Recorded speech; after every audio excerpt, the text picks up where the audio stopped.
All right, hello and welcome to our preview show of the upcoming game at Anfield for Liverpool versus Southampton. As always, remember to smash that like button and hit subscribe, and let's get into it.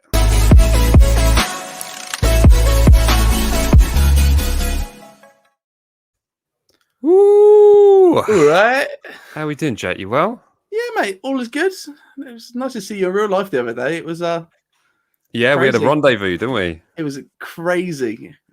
It was really made my day. Really made my week. Really. I got you your was it your YouTube earnings in Twix Pass, didn't I? Yeah, I would like to thank all the viewers now. I achieved my goal. What I set out to do in YouTube, and that is to get some free Twix out of it, and I've achieved it. So this is my last show, and I paid him off. To summarize, in case anyone was wondering, I basically totaled up all the super chats and just spent it all on Twix for Jack. So thanks everyone. It was fantastic. Thank you so much. They did not last long. Right then, so we have more football coming up. We have a jam-packed show for you tonight. We're going to be going to have a quick look back over the Leicester game.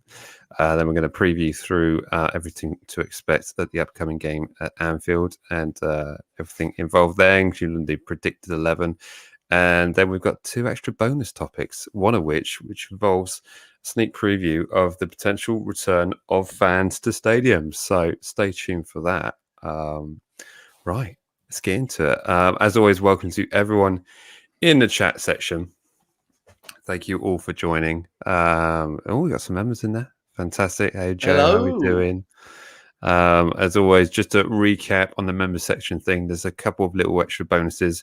We've got extra emojis, little badges you can put in the chat section, and it also gets you priority access to backstage at these shows on one of the criterias, and also backstage at the post-match shows. So go and check that out. Link in the description. Right, I feel like I've exhausted myself on the monologue of all of that preview, but there we go. Let's get straight into it. So, first things first, fan forum that snuck up on me.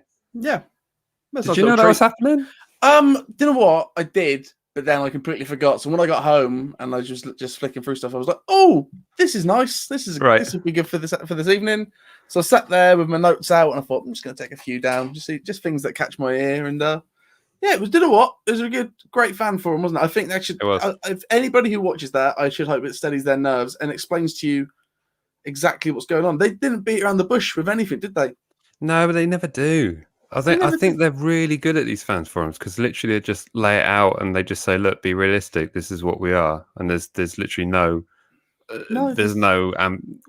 ambition's not the right word, but they're very realistic in terms of like, this is what to expect. This is how we run things, and no, we're not going to throw 100 million at this. So please stop asking. Yeah, and even when they were asked about Zhao's position, he was like, "Yeah, we understand he doesn't speak English. He's a foreign investor. Doesn't tell us how to run the club. Just puts what he puts in, and that's it. And that's what we do with him." Yep. It's like, yeah. Who's arguing with that? No one's arguing with that. It's on, like it just made me feel good. It was good. I thought it was quite interesting them saying about the Zhao's investment was based on the fact that in China they were looking at promoting football, and then they're kind of taking a step back away from that. So yeah, that was a bit of an interesting insight to perhaps why we've not seen much of Zhao. And he's got the keys to the stadium, but that's about it, really, isn't it? So yeah, he's not done anything terrible. But they were so open and honest about that. I don't think there's many clubs that would be like, yeah, the reason he invested is no longer there anymore, and we're dealing with that. You were trying, it's like, at least we know where we are. Like, no one can come out like thinking, "Oh, I don't think they're telling us all the truth." It's like, I'm pretty sure they were. They even said a swear word. I know. They even swore. I was like, "No, this is for the fans." Amazing. Martin Siemens dropping the S bomb. Is the S an S? Is it whatever? It's fine. He called the Super League poop. He did. He called the Super League poop. Oh dear. Fantastic. I see Joe's working with his emojis here. They don't show up on these StreamYard things, so I need to get that fixed. But effectively, Joe's is putting up it will show in the YouTube world. So there we go. It works. Just saying. Anyway, let's have a look back all a bit briefly at the Leicester game. All about graphics tonight. Here, Jack. Look at that. Look at that, man. So obviously this game was dominated by one thing, and that is, surprise, surprise, they rescinded this red card challenge, which effectively what happened is the referees looked back at it on TV. This is crazy. Like, they looked back at it on TV and realised he got the ball first. Yep. I mean, imagine if we had a system in place that they could do that during the game. Yeah, I've been calling for this thing for ages. You guys might not have heard of it. It's called very simple. It's called VAR, and it's revolutionary. Other leagues are using it extremely well. Yeah, and they've read the rule book and they understand how the system works. But anyway, one day maybe. It's got to be there has to be repercussions to the referees, surely. Like, because this is two times they've done it. Yeah, it's. I mean, we jest, but ultimately we're furious on the inside. Because I said during the stream, I said during the game, I said that will be rescinded, and that won't help us at all. Because here we are, 10 minutes into a game, Vestergaard's had a bit of a slip, lost track of where Jamie Vardy is, went out to get the ball. Gets the ball, but gravity takes his foot, and unfortunately, it makes contact with a appearing Jamie Vardy, and it's deemed to be taking away a goal scoring opportunity. I mean, in all fairness, it did, because it was an amazing tackle the ball last challenge. I feel like anytime you tackle a player, you're stopping a goal scoring opportunity somewhere in that line of play. Yep, absolutely. But we're going to go more into that later on in the show tonight, because we've got a whole extra topic. I've just given away the extra topic, haven't I, really? Never mind. Wow. Stay tuned. Hey, I've forgotten what your note said, so I'm surprised. I'm going to be surprised. So, but ultimately, 10 men on the pitch, we're all fearing the worst. Let's be quite honest. It's a Friday night. The weather's not great. But we saw arguably a better performance with 10 men than we have from 11 recently. Yep. I mean, it was outstanding. I mean, Salisu came on with was it Teller that got substituted? Was it Teller that came off? I think so. Was it Teller? Yeah, I think it was something crazy like Teller, wasn't it? Yeah. Teller came off. And Salisu had a great game. It was fantastic. But and then we snatched a penalty, basically a handball in the box. And Prowsey steps up, scores a goal, and the irony of conceding a Johnny Evans header when they've got the likes of Iheanacho and James Maddison and Jamie Vardy and other likes, and we go and concede a goal like that. But all in all, the 1-1 felt like a win, right? Yeah, it did. Coming out of that game, it was quite strange to talk about the post-match. It's like, well, it was a draw, so we've not had a draw in so long. I don't know how to process it and feel it. But the more we move away from it, the more I'm like, actually, yeah, we had a great performance. It was, it was kind of a good way to come into this game. Knowing that we can we can ride out a game, and it was a strange one because it was like a plan B, then it wasn't, and then it was just a good game for us. Yep. Really shut out that Leicester. So luckily, again, it was that Leicester side that we were hoping to get in the cup final. It goes to show that we can. Is that just a bit poor consistency from Leicester? Is it we can play quite well against Leicester now? Just we need to show up, and we showed up. We showed up on the weekend, and it's a shame. I think it's just a shame about the stupid decision that probably did end up costing us that game. I think it would have been a really good game if it was 11 against 11. Yeah, well, it started off really lively, and we had the ball in the back of the net, and it was just a narrow offside. I mean, you say that's the Leicester. We were hoping for the Leicester we got in the FA Cup semi-final, and I thought we did. They were pretty flat. I mean, it was only I've got the stats here. The irony of this is, look, we had a total of 5 shots on goal, 3 on target. Yep. So that's 2 more than we did in the FA Cup semi-final with 10 players on the pitch. Madness. Yeah, it's just the back line stepped up, and Salasu's just looking better every game, isn't he? Really? Yeah, doing fantastic. But really well. But their stats, they had 9 shots on target. They had 10 corners. They had a total of 23 shots. So good job. And consider that we did play 80 minutes with 10 men with Jack Stevens at the back. He did a great job. He was great. Jack Stevens was doing stuff. Yeah, really good. Everyone was so good. So it gives me high hopes. That and the fan forum was like, yeah, I was right not to worry. Yeah, absolutely. Comment here: the red card motivated us. Yeah, absolutely. I think it should motivate us for the rest of the season now to just go for it. Yeah. And I thought the Bednarek reaction was brilliant because he looked at the ref and said, no, it's fine. Chill. It's fine. Calm down. VAR will look at this. It's all going to be fine. And then when it finally didn't, it was just... I think that probably, like you say, it spurned on the players just to go, do you know what? Let's just show them what we can do. And genuinely really proud of that performance. So yeah, and it was crazy. Like we said when we were in the game, I've been sat there with us with 11 men on the pitch this season thinking, oh my God, this is the worst. And here we are with 10. And I was like, this isn't bad. Yeah. No, that's progression. All I look for is progression. And that is a little bit of it. That is a tiny bit of progression. And that's all I need. It is indeed. So all in all, we got a point. That puts us on, let me bring this up here. 37 points. Can you see that? Is that big enough?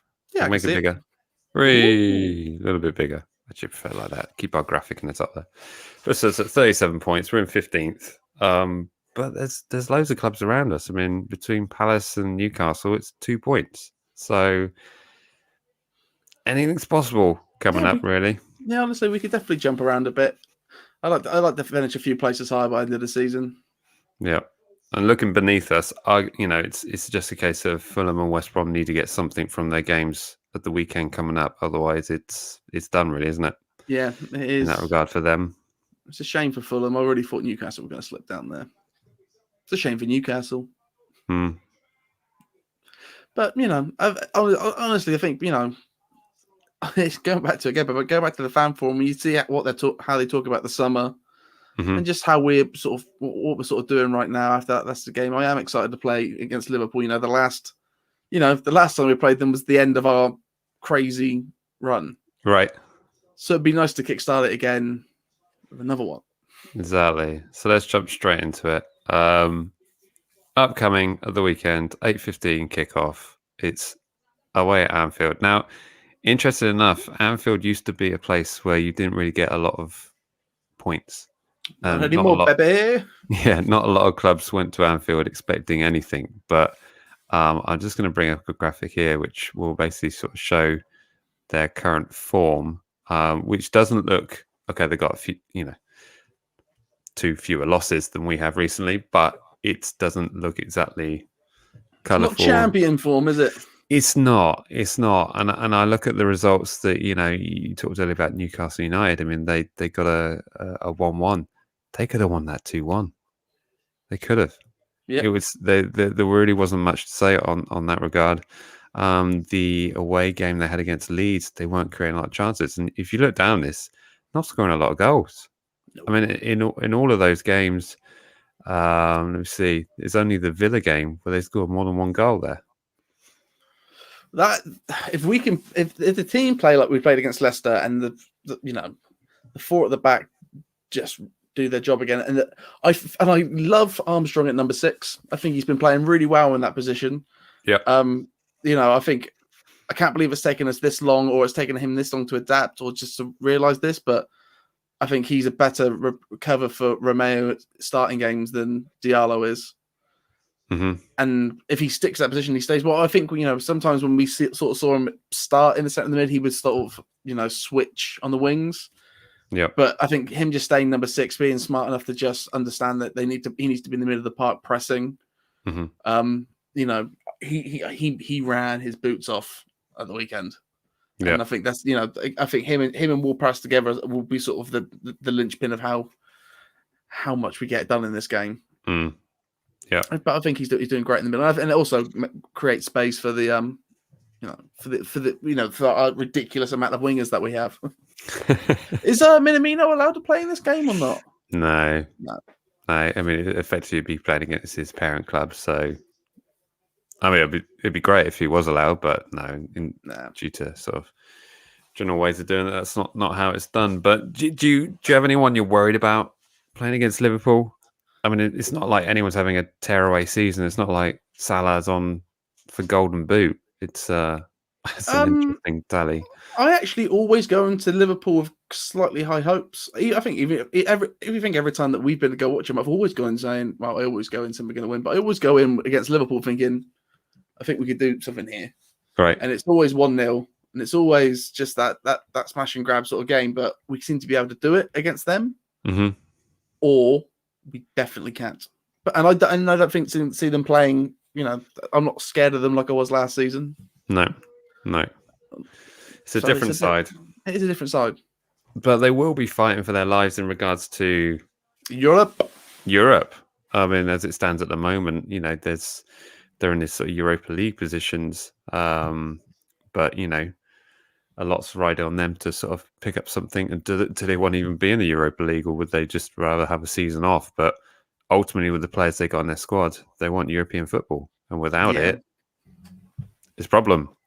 Big problem. Who's going to want to go to Liverpool and help them rebuild and help them get back to where they were only 12 months ago? So it's crazy. Absolutely crazy. Any player can sort of see that.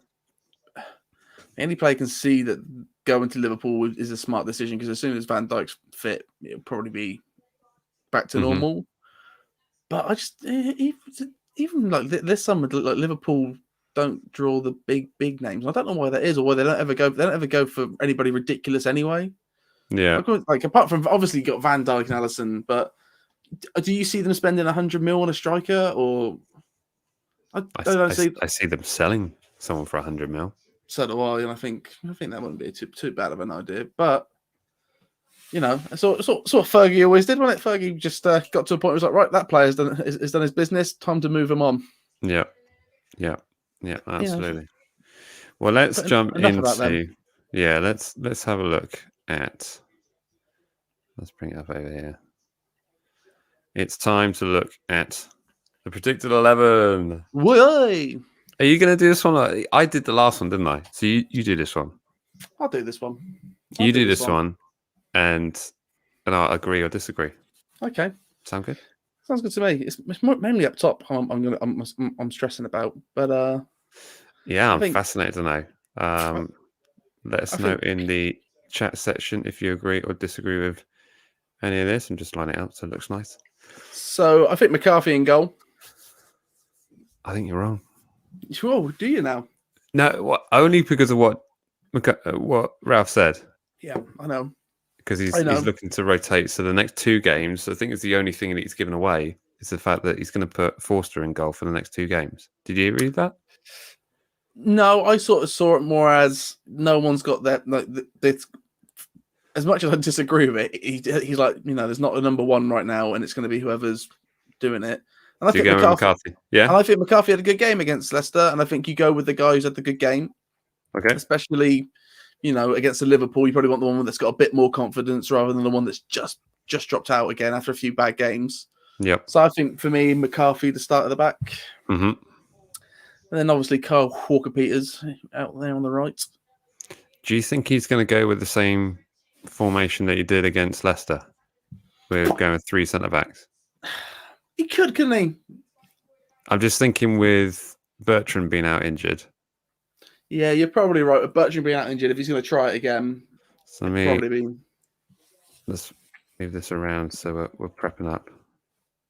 Don't you just love the way I said, I'll let you do it, and then just contradict everything? No, you've got to do it because I'm all the way over here. I'm definitely going to run out of players really quickly. All right, who's next? So let's put Vestergaard and Bednarak in the middle there. Vestergaard here? Yeah, put him there. Fit and available? Absolutely. Do you reckon Jack Stevens in the middle? Yeah, Jack Stevens in the middle and Salasu out on the other side, eh? Oh, okay. What were you thinking? I'm thinking he might go Teller. Yeah, to be fair, that is what he was. That is what he was thinking about, though, wasn't it? I mean, that is a tough one. It's just a hard position. It is. I mean, the only sort of one I'm thinking maybe might get switched is actually Vestergaard. I'm thinking he's either looking at this game thinking, do I play Vestergaard because it's Liverpool and I need the Premier League experience, or do I go Salisu looked great on Friday night against Leicester and was so versatile. Yeah, but that's why I think you would have Vestergaard anyway, because you have that exactly what you said. Strong head in the middle. But then Salisu deserves a start, and he's done all right on the flanks there, and it is just more defensive. Especially when we say if we go, Ward-Prowse, Armstrong, then but it just gives lots of room for the strikers to move. I think so. Salisu. I'm going to go Salisu.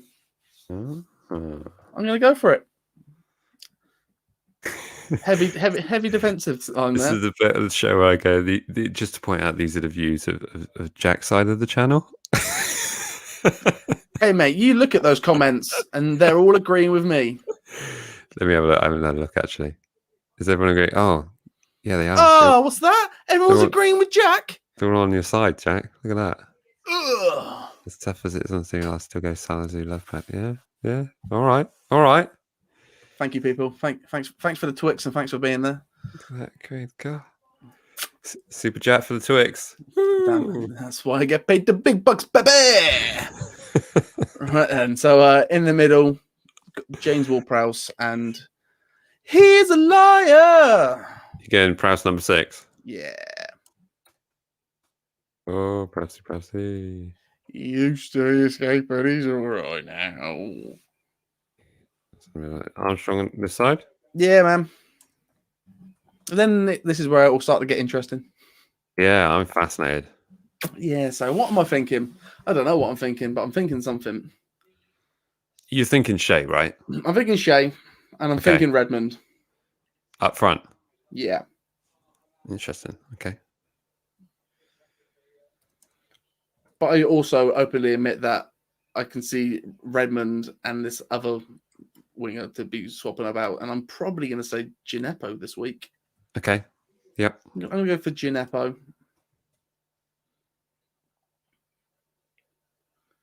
I think that's it. I think that's my squad. That's what I want to see. Is there 2 P's in Gineppo? No, that's just the one. Is it? I'm sure. Got that right. Somebody will tell us in the comments if we've got that wrong, but I'm pretty sure it's just the one. Alrighty. So this is what Jack is going with. I mean, I think let us know in the chat section what you think about that. Any particular changes you can see that Ralph will go for. The only thing I'd look at this and I'd say maybe he being Ralph goes with Redmond in this position and then puts Theo in this position. Yeah. I'm not sure I like that idea, but he's kind of started Theo up front before, but whether or not he thinks he can start Theo up front with an Adams. I just prefer a Gineppo in there, or Gineppo or Teller in that position, purely because I love it when they run at people and get those fouls. And I think, that could be a big part of our game tomorrow. I think, part of me thinks like a Ward-Prowse free kick is what's going to decide it. But, and if we're going to get that, it's going to have to be with those sort of players running at that back line. Yeah. Causing a bit of havoc. And I think, he doesn't love it when Gineppo gets the ball right on the goal line and he's just running it. Just ruining people, breaking ankles. What running around here? Yeah, he's running all around there. Yeah. Do you like how I've actually put McCarthy out here? It's almost like I just know he can't stay in goal. Know where his line is, absolutely. McCarthy, stay there. Stay there. You're not a number 6. You're a number 1. Okay? Numero uno. Yeah, mate. I think that's what I like. That's what I like the look of. We're locking it in. Let me see if there's any. To a point where that is what I will put as my team on the old Fan Hub app, which you should. Yeah, I've locked in something very similar on the Fan Hub app, which you can find us on now as well. You can put in your starting 11 and you actually get points for all the ones you get right. So it's just a bit of fun. There's a few thoughts here on the lineup. Pro clubs only. Gineppo's the nicest guy I've ever met. I hope he starts purely for his personality and his football ability, I'm sure. Oh, yeah. Sure. Ralph spoke a lot about Theo on the fan forum. Surely starts versus Liverpool. Did he speak a lot about Theo? I remember him saying that Theo's got to be an older player. He's got to be a leader in the squad. Yeah. And sometimes that leader's got to do sit on the bench and show everyone just like, it's okay, boys. I'm here too. Super sub. Lewis going for Forster, Cole Peters, Benarets, Vescard, Salasu. I've got on Walcott instead of Gineppo by the looks of it, and Teller instead of. Well, it looks like he's paying 4 at the back there, so he's playing Cole Walker, Peters, Bednar at Vestergaard, and then Salasu out on the side. Yeah, as a left back position. Armstrong in the middle, and then all of that. Rock and roll. That's what I'm all about. Unreal. Oh yay! That's a white Twix. That is. That's a special one. Xander, thank you so much. And that will go straight to Jack. There we go. Well done, Jack. You've got Twix. You got Twix. That's just for the lineup purely, I'm sure. And don't forget, if anybody ever get to make it to St Mary's in the coming future, they do sell Twixes there. So if you see me. Oh, can you imagine if effectively the entire stadium just comes up and just brings Twix to your area? Can't tell you how happy I'd be and how happily I'd lose that leg to diabetes. I don't need it. I'm not playing. Oh dear, fantastic. The much amusement of absolutely everyone. Fantastic. So that is basically what we're going to lock in for this starting 11. Happy days. I think so. Right. Let's have a look at.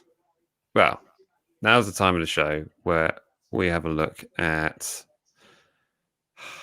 Get the banner up. Yeah, it is. Score predictions. That's what we wanted to see. So, as always, smash your score predictions in the chat section and let us know what you're thinking for Saturday night's game. And is it my turn to go first or your turn? I'll let you go first. You can go first. Let me go first. Okay. Let you go first. All right. Okay. What am I going to go for? Do you know what? I can see this being a similar affair to the St Mary's game. And I'm going to go 1-0 Saints. And I'm going to go 1-0 Saints. And effectively, it's going to be a defensive masterclass. Although I don't see Liverpool creating a lot of chances, if I'm honest. So, 1-0 to Southampton. I love it. I love everything about it. That's perfection. You've written poetry there. I love it. So what are you thinking, Jack? I'm also thinking 1-0. I think it's exactly the same thing. If we're going to do it, it'll be 1-0 and it'll be a smash and grab. You know, there's a part of me that does want to say 2-0 just to be like a smash and grab, but just one more out of nowhere to seal it off. But just to steady our nerves. I think that's more. 2-0 would be more for us. Like that'd be more just to calm us down. But reality, 1-0. Nice. Who's going to score? Who's going to score? Do you know what?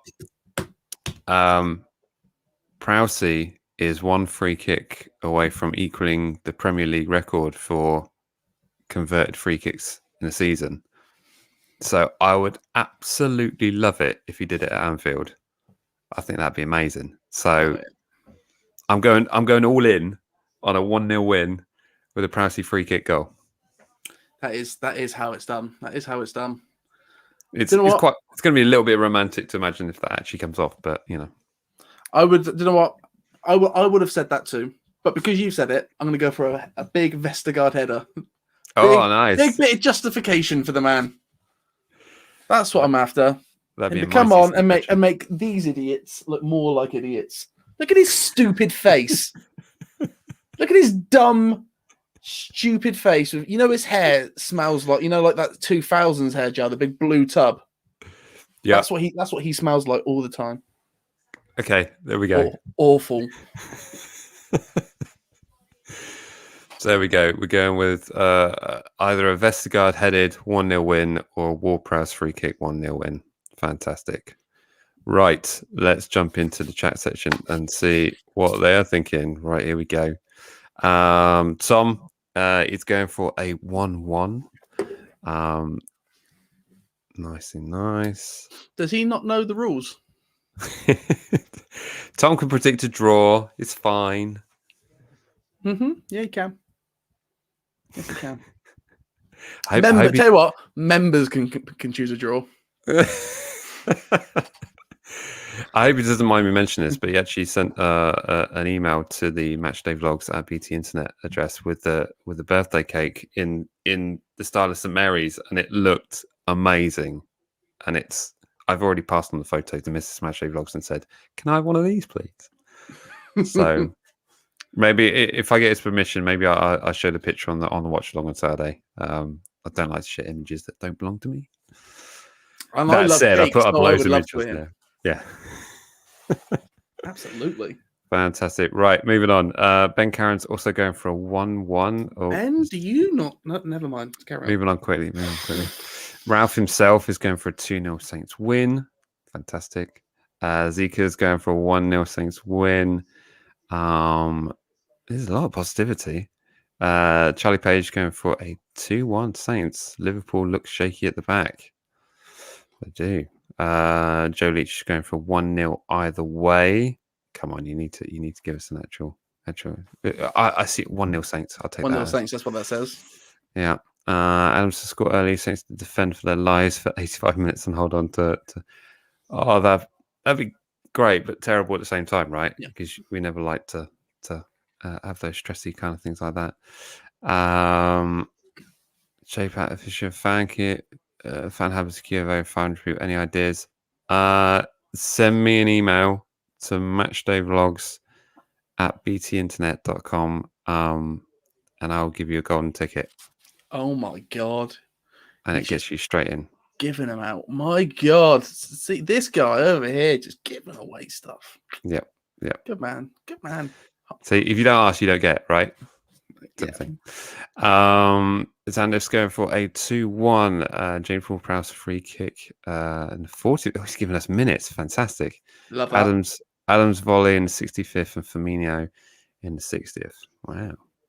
I'd love that. Great game. That's what Lou's going for a 1-0 Vestergaard header. Nice. Love that. Nice for Moss. Love that. Who is the ref? Is it John Moss? I don't know. Jack, I'll find out. You keep doing the predictions. I'll find out for us. I'm going to put this up. I'm not going to read it, but it's just amused me. Doesn't matter. They're all. Yep. Couldn't agree more. I'm trying to go for a man of match. Fantastic. Tom saying you love my cake. I'll send him a picture. I can't wait to see this cake. Although I am quite peckish, so I don't think I haven't got any cake here. So fantastic. I'll dig it out and we'll stick it on a stream at the weekend. Fantastic. Superb. Well, thank you for all those fantastic score predictions. Jack, have we got a referee for Saturday yet? It's not shut. No, the Premier League app isn't telling me, which is a bit of a pain. But I'm sure it's somebody terrible. It doesn't matter. They're all terrible. Yeah, they're all as bad as each other. Doesn't it matter? So I can't remember which order I did these in. Oh yeah. No, actually, it ties in beautifully to what we're going to talk about next. So, moving into Premier League referees, let's discuss. Obviously, we had stupid faces, and they're stupid faces. Can you add that to the end of that? And they're stupid faces. It might not fit on the screen there, but fantastic. So yes, we're going to talk about the standard of Premier League refs. Obviously, we've had multiple decisions not go our way, or in fact any way, and in fact many football pundits have sort of said, I can't understand why that's being given, why goals are being ruled off and things like that. But I just want to bring to the attention, there are two that really stood out for me that I think are absolutely mad when you look back at them. Let me see if I find a graphic here. Okay, Have a look at these. So I'm going to need to bring down the banner because you can't see it. I forgot about that top one. Right. Okay. So let's have a look at this. None of these had. I don't think that the Tottenham one even had a yellow card, did it? No. Shea Adams legit got buzzsaw kicked. So obviously these would be classed as accidental, and with no repercussions whatsoever. And I don't think there was any repercussions whatsoever. The Vardy one I mentioned actually during the game, where ultimately you get kicked in the face, you get studs to the eye, and nothing is happening, nothing is being looked at. I mean, Lo Celso was sat on the bench with what looked like a horror movie makeup on his face. It was absolutely horrendous, and yet we find ourselves talking about these decisions, which, I mean, the Barbuena one, I haven't pronounced his name correctly, was absolute madness. I mean, I even had a look back at the Leeds one against Man City, because that was crazy as well. I mean, effectively, a ball's being cleared away, and there's a footballer underneath it, but all intents and purposes, he gets the ball. But the Barbuena one was probably, it was worse than ours. Let's be honest, it was worse than that Vestergaard foul, because effectively the ball was going nowhere. So it wasn't any denial of a goal scoring opportunity. It was just this completely freak decision that I don't get it. And ultimately, it's highlighting the fact that, I don't like to call anyone out on their profession, but we keep seeing it. And it's not the case of everyone's complaining about VAR and these decisions that go into VAR and what's been done about them. Ultimately, there are people using these machines, using these tools that are available to them to use, and they're doing a terrible job. Yeah, it's just ridiculous. Every game now, it feels like we're talking about them and their stupid decisions. Yeah. And it does take away. This takes away from the game, and it's on every level. It needs to be. So much in football is broken. So much of it is broken, and it's like, what was quite nice is maybe like a year ago it was just VAR, right? And then it was just the referees, and now there's loads. Now we have to fix everything. Yep. But that should not mean that these people get away with it. In fact, this would probably be the easiest one to fix by getting a whole new referee association. Yeah. All those players that, aren't going into coaching. There's only so many punditry jobs. Just get them to be referees. People who understand the game. Yeah. If the game started with these are the rules, and everyone understands that every game is the ref interpreting those rules, that's fine. As long as those people understand how the game works and have, can see a challenge and understand what's just happened. Yeah.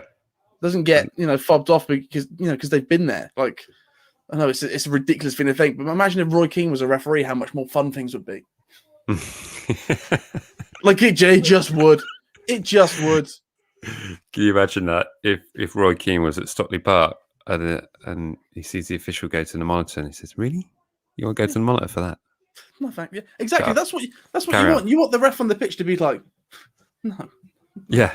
What was the old bold referee called? The one that was at all the old international games. He was on the cover of Pro Evolution Soccer. With do you reckon he would ever use VAR? He'd be like, no. I know the game of football. I understand no, that's fine. Right. Like, he would never need it because he knew the game, and that's what we need.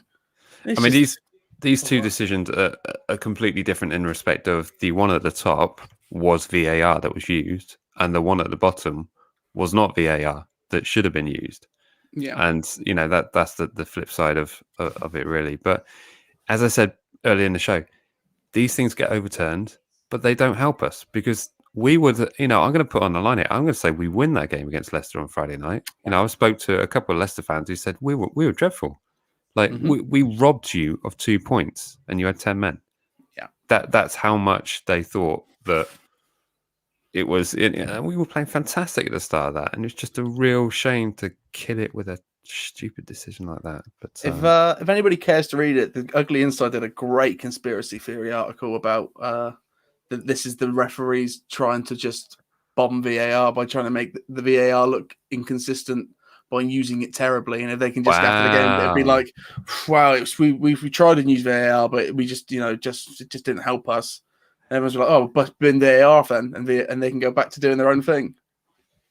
Man, and I was like, yeah, actually, yeah. If you told me they were cheating for other teams, I'd be like, no. Obviously, they're not Big Six bias. But if it's to make themselves look good and to be like, get rid of VAR because we need to keep our jobs, right? Absolutely, I could see that. And these sort of decisions, and our one at the weekend, this Festival one was the biggest. You're an idiot. It's either you don't understand the game of football, yeah, or you're trying to bomb VAR. Yeah. Is it one or the other? And either way, you should be heavily punished for it. But bombing VAR by not using it doesn't work. But I definitely see that on the top one here. Yeah. Like to think that, okay, VAR is going to have a look back at that Leeds red against Man City. And, this Balbuena one against, West Ham Chelsea game. I get it. Which more leads to me to think that it is them bombing VAR because I feel they're just stupid. It's a bit of both. I feel like he's looked at that decision and went, I won't give this one. That'd be controversial. And after the game, he's like, oh, I was meant to blame VAR. That's just going to make me look stupid. Yeah. And that's what they are. They're just the worst. Do you see anything changing though? Like, okay, maybe there's a conspiracy to get rid of VAR by these referees. Whether that's the case or not, I don't know.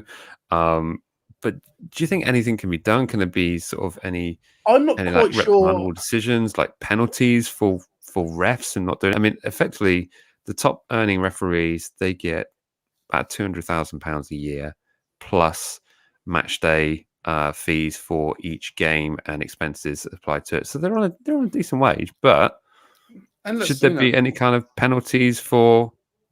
I mean, ultimately, what happens is if a bad decision is made, they sort of get pushed to the back of the queue. But maybe we'll just leave you on the sidelines for a bit. I think there just needs to be. It's too many times where I look at a linesman and think I'm as fit as he is. Like it's the most elite sport in the country. Yeah, and it's the biggest. It's the biggest league in the world. Mm-hmm. And you look at the people who are officiating it, and you're like, okay, you don't have to be a peak athlete, but you should probably be closer than what you are. Yeah. And when you look at the facilities they've got and, the money that goes into what they do, they've got everything they need to be the best that they can be. And it's down to the individuals. And it's because the individuals are all the way through.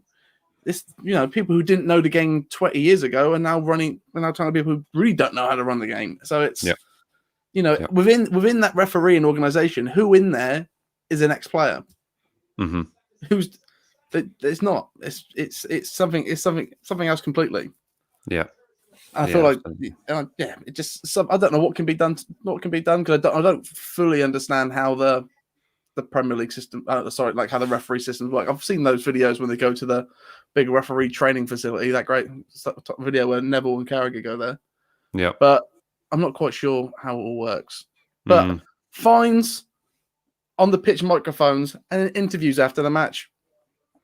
Yeah. I feel there should be more journalism on that pitch. I think as soon as the game is over, there should be like 5 people with microphones running at people being like, why'd you do that? Yeah. Well, instantly. I mean, whether or not they can actually have a monster alongside, but ultimately, we don't want more attention on the referees, though, do we?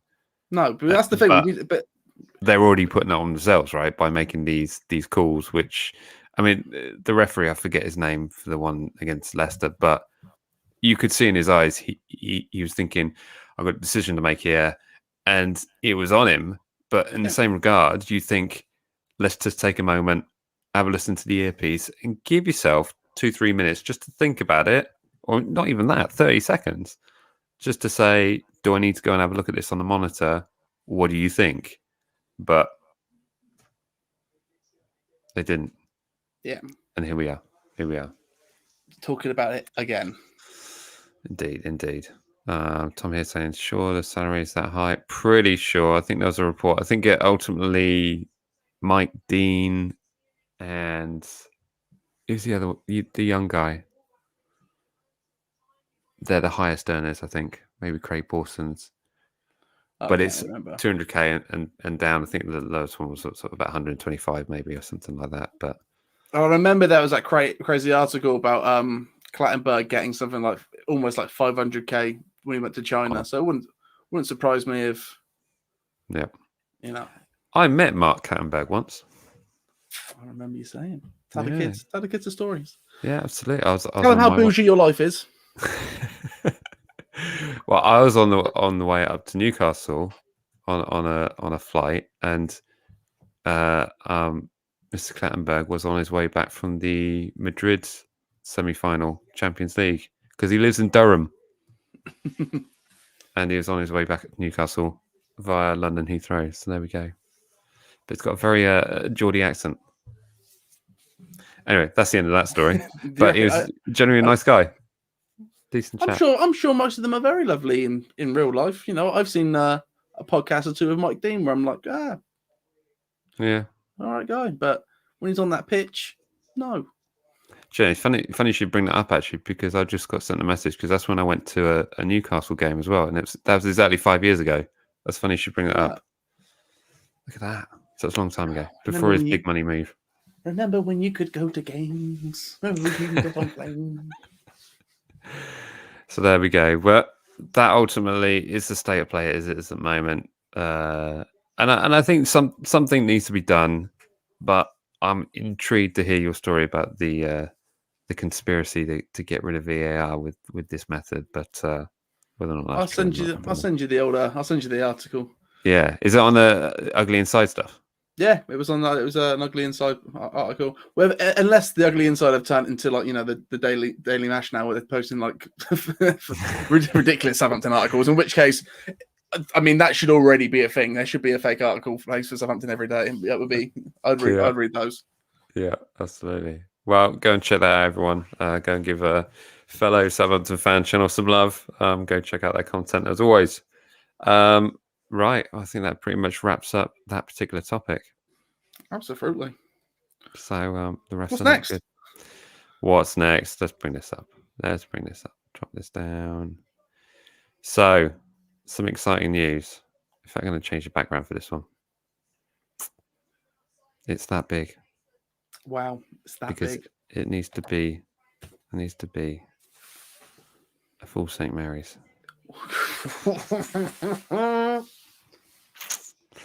Do you see where I'm going with this? I know exactly where you're going with it. Just tell them. Let's just say it. Boom.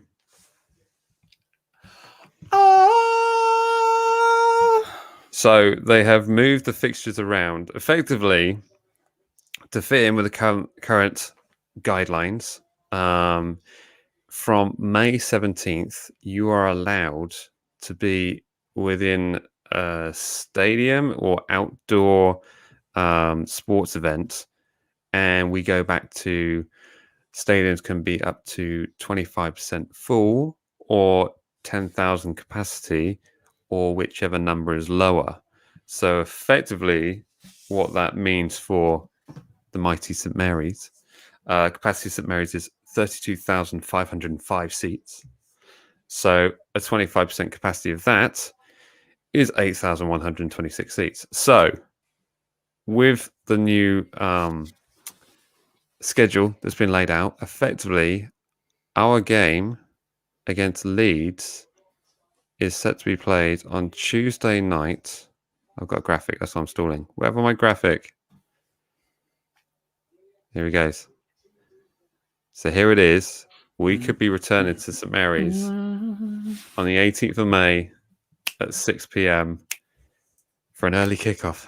God, it's going to be a tough one with the traffic, isn't it? Do you know what? I when they announced that, I was like, oh, work Tuesdays. Okay, I'll get a day off and we just get the train down. Yeah, I think everyone's going to take a day off for that one. Yep. My goodness. So how this is going to be done, I don't know. Of course, there are how many season ticket holders? It's like 13,000 something. It was about 13,000, I do believe. So I guess not everyone's going to be guaranteed a space to get it in, but it's exciting. We're going to have fans back in the stadium, and it certainly makes it feel a lot more positive going into the season ahead and sporting events coming up. Maybe we'll see, get back into St Mary's for some friendlies that are coming up, but we shall see. I haven't seen anything in the email inboxes yet from St Mary's. But I will be waiting on bated breath. Exactly. The government are going to make a decision on this on May 10th. So on Monday next week, they will be making a decision on how this will be done. The schedule has now been set. So effectively, the games that have been played on the 18th and 19th of May will have fans. And the games on the final day of the season on the 23rd of May will have fans. So the reason why they've done this is so that every team can have home fans in the stadium for the last two fixtures of the campaign, which is fantastic. A chef's kiss. We'll take it. And, do you know what? If we're lucky enough to get in, fantastic. If we're not, fine. And I'm just happy that Saints fans can get back to St Mary's. So we're ecstatic. It's good news, right? Oh, mate, it's been coming more and more as we've been sort of getting back to real life. And going out seeing people, you just start thinking, I want to go to a football stadium. I want to a little bit of me is I kind of want to go when the stadium's full for the first time. So the first time I walk in, it's just right. But then I remember, I go to games with Mike, so I'll be there about 2 hours before anybody's there anyway. So it doesn't really matter. Yeah, we will be. We'll do the starting 11 live from the stadium because we'll already be in there going. Yeah. So it'll be a very glitchy stream. It'll be very slow. The lighting's going to be terrible. You would have thought, because the players have, be spaced out and not they might have fixed the Wi-Fi in there now. They might be we've got hanging here a long time now. So yeah, you never know. Actually, might be high speed internet. Just plug in. I'll see. Oh my god, chargers! Oh. Imagine if we get back and they put a little tripod right in front of you. They're like, "Welcome back, boys." Oh, mate, or some soft boxes. Been seeing what you've been. We've seen what you've been doing. Yeah, it's so we're all generally quite excited about this. But it's just great to finally have a date that we can all look forward to, and and what a game, eh? It's a decent contest. Obviously, we lost the opposing fixture 3-0. So yeah. And that'd be a good game for Ralph to be, because that game he sort of put out a slightly lesser squad. He thought, it's only Leeds, and then he got Leeds. Yeah, so it'd be good playing on a rugby pitch, weren't we? It was awful. Be nice to show them what a carpet looks like. Fantastic, very excited. Are you watching the Arsenal game? I'm not. I've got the United game on. What's happening with Arsenal? They are 3 minutes into 5 minutes of stoppage time, and it's still as it was. So Arsenal will be going out, and those fighting for the top 4 position will jump in for joy because, of course, if Arsenal were to win this, they would take the 4th spot of the Champions League positions. But that ain't happening. That ain't happening. I hope that Chelsea and City put on an absolute barnstormer for the final, because the Liverpool Spurs final was terrible. Mm-hmm. It wasn't a good representation of English football. No. But at the same time, it very much was, because that is, if the Super League happened, that's what every game would have been like. Yeah. So I hope that Chelsea and City do something fun. I think if Chelsea are going to win, it's going to have to be something fun. Mm-hmm. Because believe it or not, guys, I probably think Man City might be the best team in Europe. Yeah. They are very, very good. They're pretty good. Very good. They are pretty good. So there we go. The fans return on the 18th of May, and we're all generally excited. So check in your inboxes, check in your spam folder, check in absolutely everything, and look out for your chance to return to St Mary's. Very, very exciting. Right, let's have. I got nothing more to say. But... You got nothing more to say. I thought we had another. Well, the only thing I was going to say is about the Champions League final, about the fact that that's in I've gone rogue here. I've gone off script. But do you know what? We can do it. The Champions League final, of course, with 2 English clubs in the final. It's set to be played in Turkey. Villarreal just gone through. It's set to be played in Turkey, which they are currently on full lockdown at the moment. So that would then mean that I think they're due to come out of it in a later weeks, but that's still going to involve Man City and Chelsea fans potentially trying to travel over to Turkey, which is not very responsible. And there are calls to basically have the final held in England somewhere. And I think Villa Park actually put their name into the hat and said, yeah, let's have it here, which I think is a brilliant idea. I'd love to see a Champions League final at Villa Park. I mean, how amazing would that be? Yeah, because obviously, Villa Park has the European, background. Or, let them go to Nottingham Forest. That'd be weird. Just somewhere like that. Or the flip side of that, what the other way that could be fun is because those owners are a bit like, right, we got to look good after this Super League. If we're going to stay in our jobs, we need something. So if it is in Istanbul, how about they buy every fan a ticket? Yeah. So over anyone who gets a ticket to the game, when they buy their lodgings, go for it. Take them on a holiday. Yeah, man. Show the fans you care. If they could get them on a quarantine ship that then went all the way on a beautiful cruise, you'd have opposing fans having a great time on a booze cruise all the way around. Oh, it's amazing. That's exactly what I want. Yeah, that's exactly what I want. And I'd also like a live feed from the director's box for the entire game, just to seem like we'd better win because we've spent so much money. I don't think they care about that. No, they don't care. They don't care. No, they don't care. Oh, Leno's crying. What a wasted opportunity for Arsenal, though. Yep. Oh my Arsenal goodness. being Arsenal, eh? Who would have thunk it? All right, European Super League team that is there, right there, guys, just getting knocked out to a team that were not invited to that league. I'm calling it now. The amount of memes that are going to be going out with Unai Emery going good evening. Going back to the fan forum, did you see the bit where Martin Semmens said that we won't ever hear from that Super League again? Yeah. I was like, yeah, Martin. I was like, well, is that because they're going to rename it? Yeah. I do love how angry he was. There was some great stuff in that fan forum. There was some good stuff. I think you won't see anything that will be a closed shop. That's all I'm saying. I don't think you ever see anything that will be a league where you cannot be relegated from. I think that's a myth that these football owners think they can recreate. Effectively, a business model that you see every day in the States. So that I think is as a line drawn under. Will we see a league that involves European super clubs involved in a Champions League? Oh wait, we already have it. We already have it. And if there's anything these semi-finals of fruit was like, this is great. Like those two semi-finals, like, yeah, that's great football. That was a good Champions League semi-final. Yeah. Hopefully the final's good, because I just want everyone to be like, oh yeah, well, the Champions League is really, really good. I don't like this new system they got with the league and stuff. I hate. We've already got a league format. The fun of the cup it's a knockout cup, right? And the groups just make it interesting. I think that's what they're trying, because effectively they're finding the group stages a bit stale, because they ultimately don't want to see two games of clubs that they don't really want to see play against each other. So I get why they're moving to a league format in 2024. Have I got that right? 2020, something like that. Rather than group rankings, it should be your FIFA rankings when you go into the groups are nuts. But the crazy thing is, did Man United go through or not? Yeah. What was their score?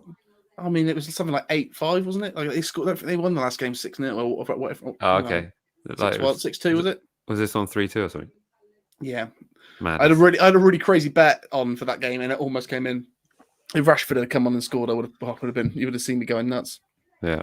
Anyway, back to the Champions League format style. The only thing I think is a little bit scandalous is the fact that they're moving to a rule where a club which has, it's say if Liverpool were to finish 5th, they could qualify by the fact of their merit in having history in the Champions League. No. Which is a little bit Super League-ish, isn't it? Yeah, no, thank you. If that's the case, not Forest and Aston Villa should go every year. Yeah. If they had a rule where if you had won that cup, you automatically get to go in it every year, I probably wouldn't be too opposed to that. So once you're in for life. Interesting. So that way, no matter how poorly your team drops in the leagues, you still get to go to the Champions League. Yeah, is that right though? Yeah, it is. How much fun is that? Imagine how much. Are you talking about Forest? Yeah, imagine if Forest were in the Champions League. It'd be like an FA Cup run. It'd be craziness. If you could somehow make it up, it means you're safe for life. It means your club is safe for life because you will always have the Champions League. That's not bad, actually. How much of it? That's a great idea. Only if you've won it. Like, I'm not having Tottenham being like, we got to a final. Like, no, tough. You don't get that's not on. If you win it, lifetime status. Lifetime status. So there are 22 clubs that have won the Champions League. Yep. And so no one else can get in it. It's closed shop already. So you know how do they have? You've just created the Super League. I've created a dope league, is what I've created. But like you have like the low-ranking teams that go through, like, you know how they have the preliminary knockout stage that Rangers and Celtic and Ajax have to go through all the time. Yeah. You still have those for the lower league ones. You get into those, maybe. Yeah, exactly. You automatically get to go into those. So every year you have the potential to keep going into it. Okay. So maybe if you eliminated the 4th spot and left that up to the legends of the game tournament that would then go into a qualification process to get into the interesting. Because then you would limit the amount of clubs getting into the Champions League. I mean, ultimately there are leagues that have fewer spaces. Well, all the leagues have fewer spaces than the French, the English and the Spanish leagues, right? So I'm waffling on here. Yeah, although I think you should generally have a look at, maybe FIFA presidency with ideas like that. That wasn't bad, Jack. Thank you, guys. That was off the top of my head. Imagine how good I'd be in a meeting. Imagine how good you'd be with like a tea trolley and some Twixes, and guys, I've got an idea. Well, first of all, you want 2 sugars with that. Second of all, get this. I'll have the chocolate cake as well. Thank you very much. Yeah. Shut up, mate. I'm sorry. Oh dear. So we're just whittling on having a chat now. There are still people here. So jump in with your thoughts on this. There's a few Richie Cats just score predictions just joined. Where have you been? We've been on there we've been on there over an hour. Yep. Nuts. Yep. Both me and Jack. Well, I'm going for 1-0. What are you going for, Jack?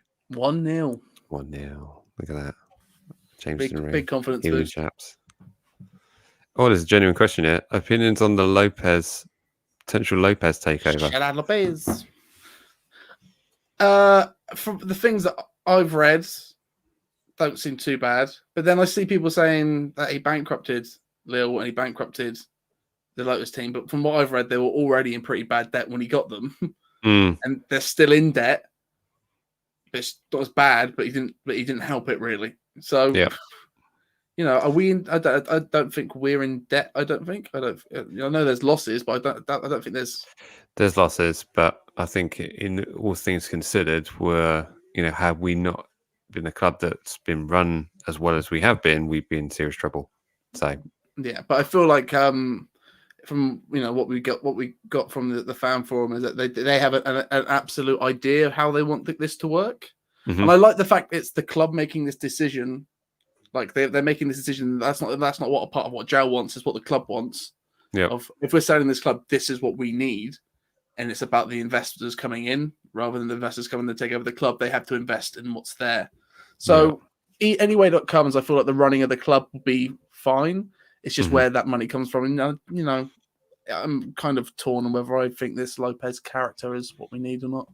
Yeah. As much as I don't like the dude that owns Spotify, I'll take a Spotify. He's an Arsenal fan, isn't he? There's a I talk know, of but you know, him taking over the club. mate. Then have you seen them? They're pretty rubbish. So. Can you imagine if he turns to Omri and Bergkamp and says, "Look, guys, I know this is very romantic, but if you've seen how cheap we can get Southampton for." He's like, I became a fan of Arsenal at the 2003 FA Cup final. I always thought that team were plucky. Yeah. Who's that team in yellow? They look fantastic. I'll go for those. It's a weird one though, this potential takeover, because effectively, as far as I understood, Lopez offered the club's up for sale for 250 million, and he went, "I'll give you 125." It's like, thank you. Let's consider that. It's like, yeah. And how much of that 125 million is borrowed money, and actually what value does that then put on the club if you've got, exactly, does weird things, Here's the thing: when you hear like they borrowed debt to take over like a bigger club, when you hear like the Glazers did it, you're like, can kind of make sense because that's probably so expensive to buy a Man United. But when you hear 200 mil for Southampton, you're like, there's probably going to be a player that goes in the transfer window for that. Oh yeah. It's a Haaland or Southampton Football Club. It would be literally comparable, or So in reality, when I hear 200 mil is what it's going for, I'm like, that's for you people. That's not a lot. That's just not. Unfortunately, that's the world. I now live in a world where I'm deadened to the idea of 200 million. How disgusting is that? 200 mil, yeah, it makes sense. Yeah, I can even comprehend what a billion is. I understand how big that is, and that's why I'm like 200. Yeah, because I know there's billions out there. Yeah, $1 billion is actually a smaller number than £1 billion. Of course it is, because the notes are smaller. No, not in terms of the value, but I think a billion in America is like 100 million, and then a billion over here is 1,000 million. I think that's right. I might be. Either way, it's stupid. Either way, it's do you know why they do that? So you're confused. So you're confused when people are like billionaires. You're like, oh, they're not too bad. Is it this or is it this? I don't know. The big one. The big one. The $1 billion or £1 billion. No, I think it's a 1,000 million in the US is $1 billion, and million is $1 billion here. Anyway, enough of embarrassing myself on numerical numbers and stuff like that. So there we go. Fantastic. Right. Well, we will be doing a live watch along on Saturday night. Slightly later start of 8:05. It's an 8:15 kickoff, so we'll be jumping in for that. Jack is going for a 1-0 win. I'm going for a 1-0 win. You're going for a Vestergaard header. I'm going for a Ward-Prowse free kick to equal the all-time Premier League record of most converted direct free kicks in a Premier League season, just so we can get along and beat it. But we will also be doing our post-match show, so to be sure to check us out there also. Fantastic. Any final thoughts, Jack? 2 quotes that I think will come back to bite Southampton on the backside from the fan forum. The first one is Danny Ings will be with us until the end of his career. When I heard him say that, I was like, all right. And the other one was, not only are we going to spend this summer, we already are. And I didn't quite understand what that meant. Okay. Things in the process, maybe. That's what I'm hoping for. What that probably means is Theo's coming. But I would hope that actually means we got players lined. There's going to be a Salasu right into the season, straight away announcement. Like that's what I want. Maybe. See, the thing I don't understand, I'm going to jump back into the fan forum topics here, is I did try and close the stream, but I'm just chatting. If you're looking for foreign investment into a club, right, and you have an opportunity like with the likes of Yoshida, with the foreign interest that brought to Southampton by having a Japanese national playing in our squad, why wouldn't you do that with Minamino? I know. I want him so bad. And, if you're looking at foreign investments and interest from other parts of the globe to ultimately drive up the value of the club, that's what you want to be looking for. But I would love a little holiday in Japan watching Southampton play. That's all I'm saying. I would very much like that. Wow. That'd be quite a ticket. We'd love that. Absolutely. Southampton, big in Japan. That's what I would love to be able to say that to people. Southampton, big in Japan. They're big in England, big in Japan. Yeah, man. That was fantastic. Well, we can chat more about that on the stream over the weekend. But just a little thing that sort of jumped at me early when I was that fan forum. I was thinking, why don't they do that? Why don't they do that? But here we go. Fantastic. Oh, thank you very much, Abigail. No, it's great to chat all things football. And thanks, as always, to everyone who's joined us here on the stream. Thanks for that super chat for Jack's Twix. I've now got to go and buy more Twixes. Madness. Absolute madness. Maybe if here's the thing, you've got to ask for simple pleasures in life. You're over there buying lenses, having a great time. I'm just having a game. Just give me Twix. Just give me Twix, and I'll be happy. Be a happy man for a week. For a week. I'm like, somebody bought me a Twix this week. Absolutely. Fantastic.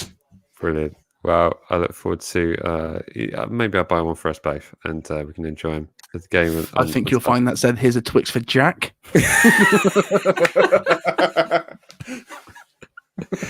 Fair enough. It did come with a note that did say that, so yeah, can't lie. I'll give you a stick. I'll buy my own. It's fine. Fantastic. Well, as always, thanks to everyone who's joined us here. Cheers, James. Good to see you, mate. I hope everyone's doing well out there in crazy land. As always, remember to like, comment, share, and subscribe, and we will see you at the weekend. See ya. Bye.